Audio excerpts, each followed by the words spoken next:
Bonsoir à tous, bienvenue dans votre émission La Réunion Lila. On reçoit Corinne Salvant-Mareux pour parler de notre histoire, d'un peu de démographie et des conditions de vie.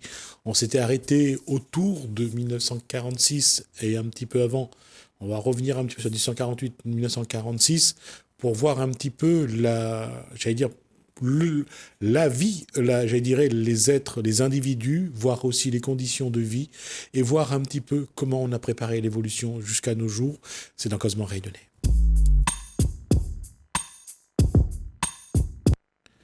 Corinne Salvon-Mareux, bonsoir. Bonsoir. Là, quand on mène cette recherche que vous faites sur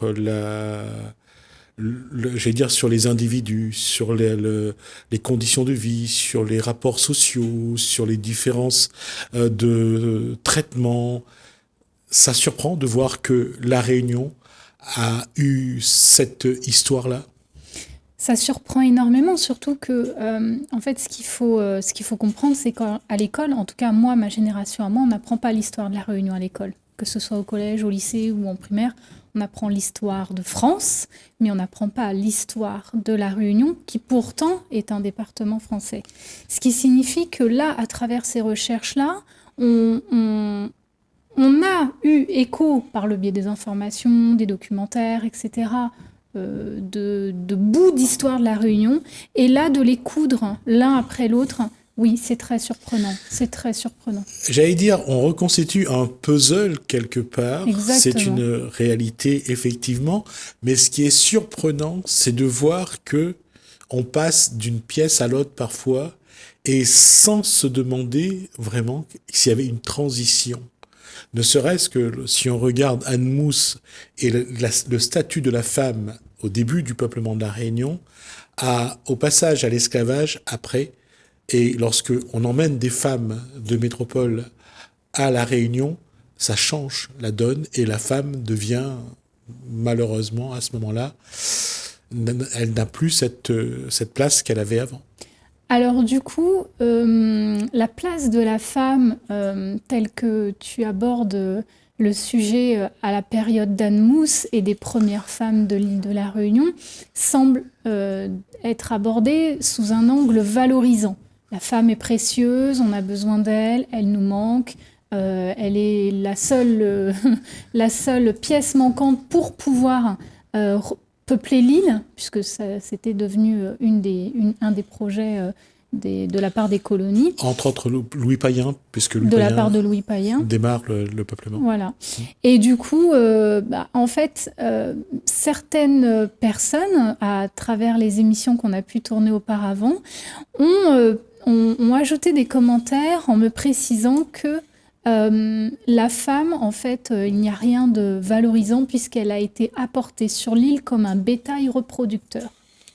C'est vrai, la personne qui a de sa formation n'a pas tort. On n'est pas aussi, j'allais dire, radical dans ce qu'on va dire, mais c'est vrai qu'on on emmène les femmes sur l'île comme appareil reproductif. Comme appareil reproductif. Mais bon, toujours étant, elle devient précieuse, puisque ça faisait des années qu'il n'y avait que des hommes sur l'île, comme on l'avait dit. Voilà, et puis Anne Mousse épouse, qui est une femme noire, épouse un Tessier, qui est un monsieur blanc. Il y avait pas, à l'époque, on ne regardait pas les couleurs, il avait une femme, il était content. Et puis de toute façon, nous sommes précieuses. Voilà, point. Donc peu importe le point de vue des uns et des autres, nous sommes précieuses.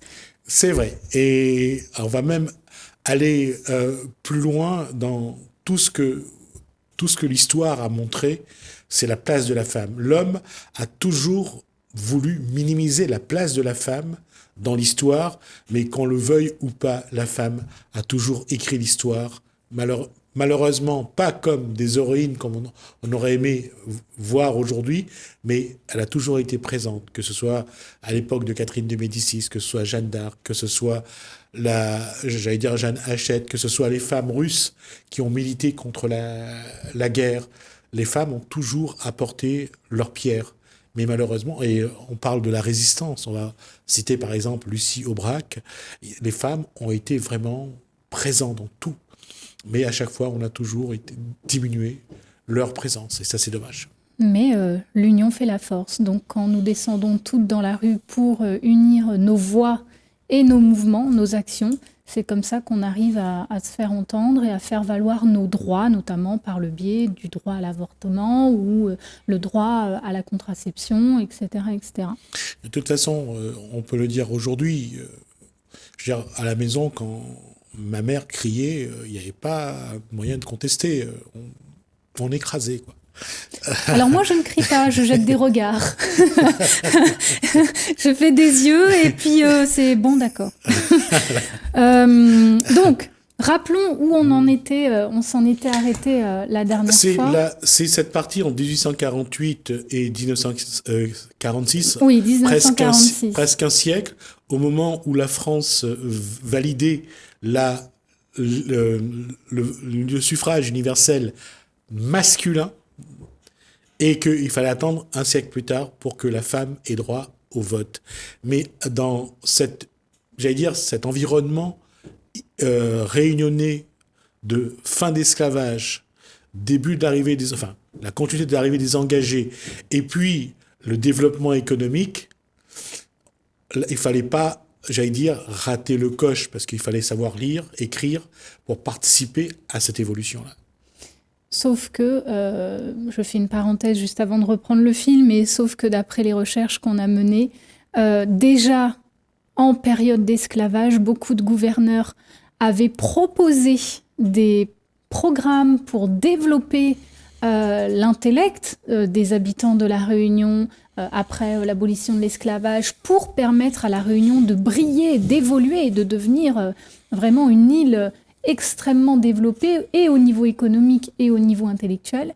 Alors beaucoup sont morts, ils ont été tués, et beaucoup de leurs propositions n'ont jamais été retenues, voire même officiellement rejetées par la métropole, pour ensuite que ce soit d'autres gouverneurs de métropole qui soient envoyés sur place et qui adaptaient un programme moins ambitieux, voire parfois même cherchant à éteindre, à laisser les Réunionnais aller tout doucement. François de Mailly, à l'époque, avait voulu justement créer cette... il a été député de la Réunion en 1870. Il a voulu justement apporter aussi sa pierre à l'édifice. Il y a beaucoup d'intellect de gauche au sens d'aujourd'hui, mais qui étaient vraiment des humanistes, qui voulaient l'évolution de l'être humain. Beaucoup ont essayé d'apporter quelque chose. Mais comme on l'a vu après 1946, avoir une population pauvre, illettrée, c'est plus facile à tenir que d'avoir une population pauvre et qui réfléchit. Exactement. D'ailleurs, on avait abordé la période depuis la départementalisation. On avait aussi abordé les écarts salariaux qui existaient déjà à ce moment-là, qui sont constatés non seulement des écarts Réunion métropole, donc des salaires jusqu'à 70% inférieurs à ceux de la métropole à poste égal, mais aussi entre les hommes et les femmes à La Réunion. Exact. De toute façon, pas seulement à La Réunion. Il faut savoir que l'écart de salaire entre hommes et femmes était déjà quelque chose de vrai sur le territoire national, oui, sur le territoire métropolitain. Donc il y avait déjà cette vérité-là. Ça s'est amplifié dans les îles.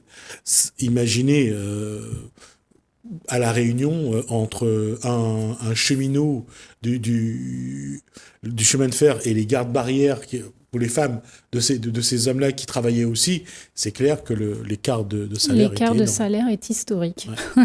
Donc, jusqu'en 1948, le salaire des femmes est 50% inférieur à celui des hommes. L'INSEE prouve que de toute façon, même en 2021, c'est encore le cas, peut-être à un niveau un peu inférieur. 30%, je crois. Ouais, c'est 30%. Le chiffre, hein. Ouais. Alors, combien de décennies ou de siècles supplémentaires va-t-il nous falloir pour arriver à une égalité salariale ? On va quand même préciser une chose, la France est en train de se rattraper dans les administrations, dans les salaires des fonctionnaires. Allons. Oui, non, mais parce que en fait, c'est étonnant que ça soit en fin de quinquennat, que ce soit le cas, alors que à son entrée en mandat, Macron a quand même pondu un rapport énorme dans lequel il promeut la parité homme-femme, justement, et vraiment avec ce ministère-là d'égalité des femmes, blablabla, au conseil, je sais pas quoi, qui a été créé. Alors, comment ça se fait que c'est en fin de quinquennat qu'on commence à se dire que oui, ça y est, la France fait un rappel sur les salaires des fonctionnaires? Parce que Emmanuel Macron, depuis l'année dernière, est en train d'aller vers les jeunes, d'une part, et puis vers les femmes aussi, quelque part. C'est vrai qu'il cherche son électorat pour se faire réélire. C'est une chose. Non, mais... Vous le savez très bien, Karine Savard. Allons. Donc, 1951, donc on l'avait dit, il y avait eu des luttes syndicales et politiques pour que le SMIG, ça s'appelait le SMIG, S-M-I-G, le salaire minimum interprofessionnel garanti. Ah, garanti. Ouais, qui est mis en place à ce moment-là. Mais à ce moment-là, même s'il est mis en place à La Réunion, eh ben, en parallèle, reste inférieur au SMIG de la métropole. Et tout en parallèle, où la vie, de toute façon, à La Réunion est déjà à un niveau plus cher que celui de la métropole. Donc, on a un SMIG plus bas que celui de la métropole, avec un niveau de vie plus haut que celui de la métropole. Si déjà là, on ne cherche pas à placer La Réunion dans un état de précarité volontaire, et non pas involontaire ou dû de notre faute, quoi. Faisons simplement à quel moment on a appliqué le salaire des fonctionnaires et à quel moment on a appliqué cette comment on appelle encore cet indice de correction pour avoir un salaire identique à la métropole. Je vais essayer de retrouver la surrémunération, entre autres. Voilà. À quel moment ça arrive? On trouvera ça pour nos téléspectateurs avec plaisir, on échangera là-dessus. Donc pendant plus de 28 ans, donc c'est-à-dire jusqu'en 1979, même les employés de maison n'ont pas de rémunération. Ils n'ont pas le SMIG. Et ils ont une rémunération en fait au bon vouloir de leur employeur. Et ils sont pas déclarés non plus, forcément. Et ils ne sont pas forcément déclarés non plus. Sauf que, question bonus, qui sont en majorité les employés de maison? Les femmes. Voilà. Donc on y est. Donc d'une façon générale, malgré qu'il y a une mise en place de toutes ces mesures pour aider la Réunion finalement, ou même, vu qu'on est un département français, c'est de gagner en égalité avec la métropole, la situation des travailleurs réunionnais est quand même précaire dans beaucoup de secteurs. Alors, quand on dit précaire, c'est bien sûr tout ce qui est ouvrier, tout ce qui est... du tertiaire. Voilà. Ouais. C'est le secteur primaire. Et le secteur primaire. Tout à fait. Donc, c'est là où on voit aussi comment l'évolution a été lente. Combien de temps on a mis pour appliquer les lois qui sont appliquées en métropole à La Réunion. Et on ne parle pas seulement de Paris, on parle aussi des différentes villes, des différentes provinces. La loi a mis du temps à s'appliquer dans les faits. Même si la loi a été votée, elle n'était pas forcément appliquée. Et c'était le cas notamment pour les allocations familiales, les congés maternité et l'assurance maternité, puisque les mères à La Réunion ne bénéficiaient quasiment pas de ces prestations sociales. En métropole, elles en bénéficiaient de facto, et voire même, soit elles n'en bénéficient pas, et quand elles en bénéficient, c'est avec des mesures de contrôle où l'allocation est dégradée en fonction de l'augmentation du nombre d'enfants au sein de la famille. Donc vraiment, on rentre là dans la fameuse mesure où on cherche à contrôler la démographie de la Réunion, où on cherche à maîtriser les naissances et même les enfants qui sont déjà nés finalement. Donc, on aura l'occasion la semaine prochaine de revenir sur les allocations familiales et comment on s'est servi de ces allocations familiales pour gérer la démographie à La Réunion. Exactement. Il nous reste encore 10 minutes. Merci. Donc du coup, on en arrivait donc au sujet de cette volonté là du gouvernement de vouloir prendre le contrôle sur la démographie de la Réunion, donc notamment par Michel Debré, qui est élu député de la Réunion en 1963 et qui va mettre en place ce programme de déportation des enfants des familles précaires. On va essayer de ne pas utiliser d'abord ce mot de déportation. Parce que c'est... Je dois bien avouer que j'ai buté sur le mot à employer. Au début, j'ai mis délocalisation et puis j'ai vraiment hésité à pas que le mot s'ajuste pas, mais par rapport à ce qui s'est passé sur la Deuxième Guerre mondiale. Au sentiment que ça peut générer. Voilà. Oui. Alors, déjà, le mot, c'était déportation pour les Juifs, pour tous ceux qui ne plaisaient pas aux Allemands. Donc, on va pas mélanger, on va pas faire d'amalgame. Là, c'était vraiment, même si arracher quelqu'un de sa terre pour l'envoyer sur une autre, même si c'est la France, dans un autre endroit, à 10 000 km est quelque chose d'affreux, on va quand même garder... Qui crée des traumatismes. Voilà, des traumatismes comme ça. Et les enfants de la Creuse, on a vu à quel point ça a été quelque chose d'affreux. D'affreux, oui. C'est une vraie souffrance. Mais il y a une chose qui est vraie, les allocations familiales, puisque je peux maintenant continuer sur ce sujet-là, alors que j'avais lancé pour après, les allocations familiales vont servir de base pour connaître la natalité. Parce que, comme lorsque les allocations familiales sont appliquées, c'est au nombre d'enfants. Oui, au nombre d'enfants. Et les gens vont aller déclarer tous leurs enfants, croyant que c'est une bonne chose et ils vont gagner beaucoup d'argent. Ouais. Ouais. Alors que c'était un moyen de contrôle. Alors que c'était un moyen de contrôle, effectivement. C'est peut-être encore un moyen de contrôle. Donc, le programme, pour ceux qui découvrent quel était ce programme-là qu'est-ce qu'on dit alors, si c'est pas déportation, c'était d'envoyer des enfants en métropole pour pouvoir limiter la démographie à La Réunion. Et justement, les enfants, une fois qu'ils ont été envoyés en métropole, c'était pour repeupler des départements, enfin des régions de métropole, qui, elles, avaient été qui avait été dépeuplé par un exode rural. Il y avait quelque chose aussi dont on sait que c'est une question qui a été posée à l'époque, c'est qu'il fallait que la couleur des Réunionnais ne soit pas trop ou majoritairement autre chose que blanc. Et cette question-là a été posée. Comment faire en sorte que la population réunionnaise, c'est au nombre d'enfants. Change de couleur. Soit pas trop... Pas trop noir, pas trop blanc. Pas trop... Que ça soit équilibré. Non, plutôt blanc que noir.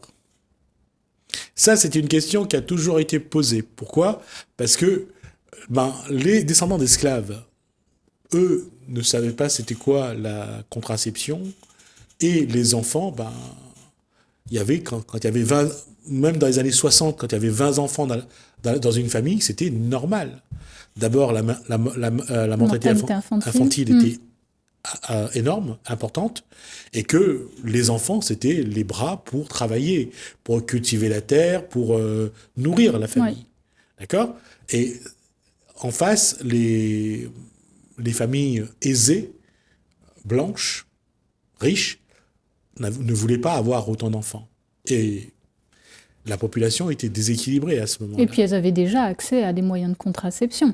Aussi. Donc, et donc ce programme des enfants qui ont été envoyés en métropole, en fait, concrètement, qu'est-ce que c'est ? L'État veut s'adresser directement, des représentants de l'État s'adresser directement à des familles en situation précaire, de grande précarité, en leur disant... L'État va prendre soin de votre enfant, nous nous chargeons de son avenir, nous lui assurons un avenir, on l'envoie en métropole pour qu'il fasse des études, qu'il apprenne un métier, etc.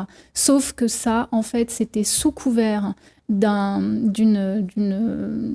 abomination, puisque les enfants, une fois qu'ils étaient en métropole, étaient d'office déclarés à la DAS, ils étaient immatriculés à la DAS. Pupille de la nation.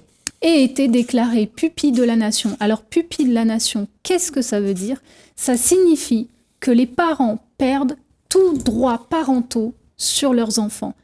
Et ce qu'il faut comprendre, c'est que les parents en question ont signé ces procès-verbaux. Sauf que les parents en question étaient des parents, je vous le rappelle, de familles en situation précaire. Donc, illettrés. Ils ignoraient le contenu de ce qu'ils signaient. Tout à fait. Et de facto, on s'est retrouvé avec des enfants en métropole qui ne comprennent pas ce qu'ils font là, qui ne comprennent pas quel est le contexte et pourquoi ils ne rentrent plus chez eux.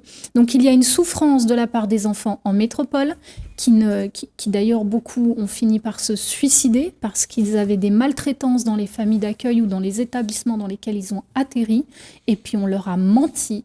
Et les familles à La Réunion, elles aussi, étaient en grande souffrance et le sont peut-être encore aujourd'hui parce que elles ne comprenaient pas pourquoi elles ne revoyaient pas leurs enfants revenir comme c'était censé être le cas. Oui, on leur disait que leur enfant reviendrait formés, ils auront un métier, ils auraient un métier, et que voilà. Et qu'après, il y a plus eu de suite, il n'y a plus eu de courrier, d'autant que certains ne savaient même pas écrire et que les parents non plus. Et ils ne connaissaient pas l'adresse de leur famille, voilà. Donc il y avait vraiment une rupture.